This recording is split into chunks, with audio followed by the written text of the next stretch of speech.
سكيتيوي جمع اللاعبين في أقل من 3 أيام ومنحنا الأداء والفرجة والمتعة، بينما الركراكي قضى سنوات عديدة مع نفس اللاعبين لكنه لم يستطع حتى أن يخلق شبه هجمة منظمة مدروسة تحمل بين تمريراتها فكر المدرب وتكتيك المدير الفني. حينما يستبعد الجاهز ويستدعى العاجز تظهر الأعطاب في أبسط اختبار. رومان سيس وغيره من الكبار الذين يركضون بخطوات متتاقلة كما لو كانت أقدامهم الملفوفة بالجبس تدوس على مستنقع وحل لا على أرضية معشوشبة. إنه عكاز وليس ارتكاز، أم رابط واحد من الألغاز التي لم يستطع الجمهور المغربي فكها وفهم سبب تواجده المتواصل ضمن التشكيلة الأساسية. فهذا السلحفاة الحلزوني كلما أعطيته الكرة يعيدها إلى الوراء، إلى وراء آخر مشجع مغربي يجلس خلف الحارس بونو. إنه زعيم إخصاء الهجمات، لو تم استدعاء حريمات لرأيت روح بوسكيت تبعث من جديد. الكعبي سيضيع لك انفرادا سهلا ضد حارس متجمد مصاب بالشلل الكلي، لكنه سيسجل لك هدفا أكروباتيا ساحرا خارقا حتى ولو كانت مفاصله ترتعش من فرط البرودة والصقيع. المغرب خدع الجميع، فالمنتخب الذي لعب به في كأس العرب هو الفريق الأول،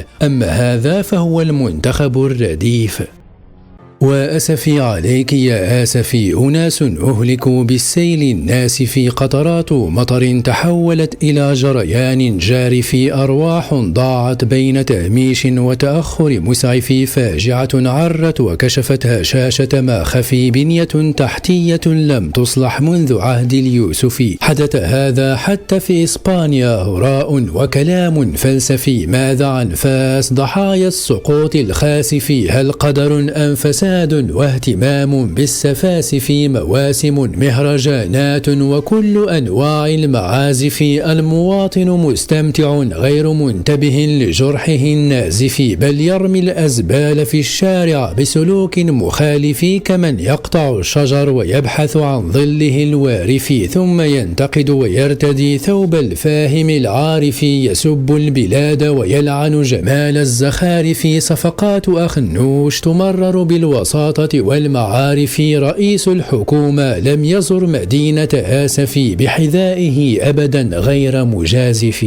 قربوا الدوار من المدرسة، تصريح وزير وليس هذيانا وهلوسة، بائع مصاصات يخرب التعليم يا للأسى. قربوا الدوار من المدرسة، حاولوا تقربوا الدوار لأحسن مدرسة. أما رأيتم هاري بوتر كيف ركب على ظهر المكنسة؟ دواركم متنقل أشبه بقارب على الشط رسى. قربوا الدوار من المدرسة، حاولوا تقربوا الدوار لأحسن مدرسة وديروا الترونسبور سكولير، تقاتل باش يكون عنده الترونسبور. ادفعوا ثمن النقل حتى ولو كان الجيب قد أفلس، لا يقوى على شراء كتب أو طبشور أملس، سيروا على الأقدام ودوسوا على الأرض المتيبسة، هكذا سيصبح الطفل طبيبا والطفلة مهندسة. فتعليم الدوار سيء من المعلم إلى الفارسة، 50 تلميذا الفصل مزدحم تكدسا. حاولوا تقربوا الدوار لأحسن مدرسة، وسير شوف فين كاين الأستاذ المخير. قربوا الدوار من المدرسة، سيقولون أننا نمهد للخوصصة، استراتيجية وكولسة، لا تبالوا فهذا تحريض ووسوسة. شدوا الرحال ولو عدتم بظهور مقوسة ووجوه محمصة مشمسة. الوزير كان يسافر إلى أبعد مدرسة، لكنه تعمد أو نسى أن يخبركم أن ملعقته في الذهب مغمسة. هل يرانا أحد يا جلال؟ نخفي فسادنا خلف السرائر والضلال، نتآمر وكأننا في عصر البصري عصر الضلال، نتشيطن وندلس بأنبوتيمو فذلك عندنا حلال. هل يرانا أحد يا جلال؟ ننفث الدخان ونخل بالجلسة أيما إخلال، نخرس صوت الحق ونكبله بالأغلال. هل يراك أحد يا جلال؟ تسترق السمع وتحاول الانسلال. هل يسمعنا أحد يا جلال؟ نتفوه بأفسق عبارات الانحلال، ننعت الصحفي بالزامت والتاء حرف احتلال. مجاهد أنا سأجفف بالمحامين الأرض وأذيقهم طعم الإدلال. كيف ما كيتفرج فينا شي واحد؟ جلال؟ هل يرانا أحد يا جلال؟ قد نسينا ربنا ذو الجلال، ما عاد قلبنا نقيا أبيضا زلال، لن يبقى في جسم الصحافة سوى ورم وأطلال. نستغل منصبنا أبشع استغلال، لجنتنا تتآمر بالهاتف وتدعي الاستقلال، توزع الأحكام دون حجة واستدلال. أرأيت ضميرنا يا جلال؟ يصغر في غاية الإضمحلال.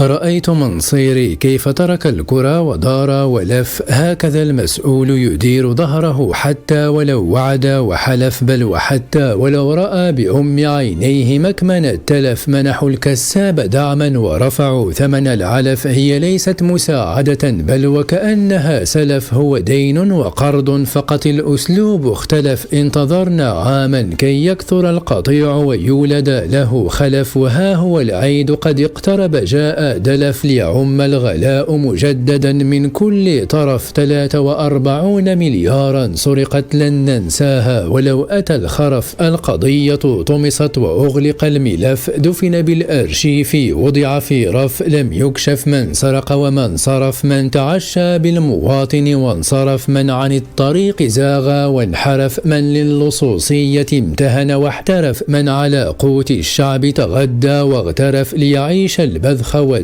ليس فسادا انطباعيا كما صرح الوزير واعترف، بل فساد واضح في منتهى القرف، من أناس بلا ضمير بلا شرف. هو ليس كبير كهنة معبد آمون، ولا يهودي حرم عليه في السبت صيد الصلمون، ولا مسيحي جده صام أو صيمون، وزير أوقاف في دولة أهلها مسلمون، يصف المنتقدين بأنهم مجرمون. ما لكم يا وزير كيف تحكمون؟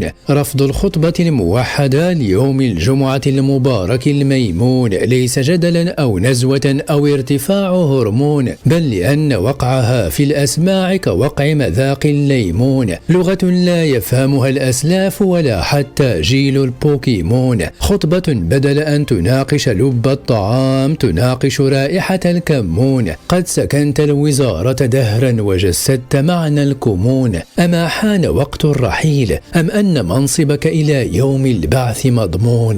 جلوس أخنوش على العلم المغربي ليس تعبيرا مجازي أو تصرفا عاديا غريزي، بل تجاوز للخط الأحمر القرمزي، حركة لا يفعلها إلا عدو أو غازي. فحتى اللاعب يقبل العلم ساعة الإحراز، فكيف لعاقل أن يجعله تحت مخرج البرازي؟ إن لم تحترم المقدسات فعلى الوطن التعازي. يطحنون القمح مع الأوراق، تعبير مجازي تماما، مثل ما رد على بشرى الفزازي بتعبير استفزازي. شيوخ بحالك يصافحون وبقوة كيورك عليك مزيان. على الصحافة أن تتعلم فك الألغاز، اسألوا الرحى ساعة الاهتزاز، اسألوا أهل الطحن، اسألوا يد الخباز. طحن الورق معناه ذاك الانتهاز، من يأخذ الدعم ويسعى للاكتناز، من يزور الفواتير ويحظى بالامتياز. راه كاين اللي كيطحن غير الوراق، الدقيق المدعم راه خصكم تشوفوه، راه بعض المناطق راه ما تاكلوش. حسنا يا أحمد التويزي، ألم تقل ثمة من الدقيق الممتاز ما لا يصلح للأكل مذاقه مثير للإشمئزاز، هنا مربط الفرس، هنا نقطة الارتكاز. ملي قلت على انهم كاين الناس اللي كيطحنوا الوراق، لم اقول انهم كيطحنوا الوراق مع القمح، انهم كيطحنوا الوراق ما كيطحنوش القمح. سواء دير كتو عنده كوطا اكس ما كيطحناش كلها. هل تحسبنا جئنا من بلاد القوقاز؟ لهجتنا ولغتنا من نفس الطراز، كلامك أوضح من كلام مرسي بالإنجليزي. يا أحمد التويزي، لو كنا في بلد لا يفرق بين الفقير والبرجوازي لسجن الفاسد مثل ما سجن ساركوزي.